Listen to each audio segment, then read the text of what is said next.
তারা যত বড় আলেম হোক আর পীর নামের হোক, আমি তাদেরকে সাবধান হতে বলি, আপনার রাজনীতি আপনার দেশে করুন,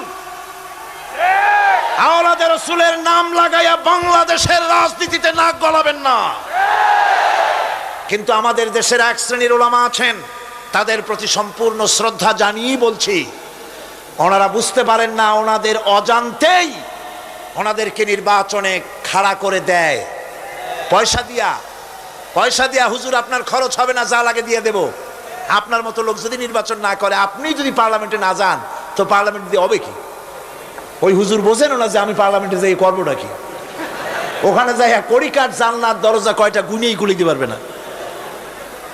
ওনার জামানত বাজেয়াপ্ত হবে, উনি তা নিজেও জানেন।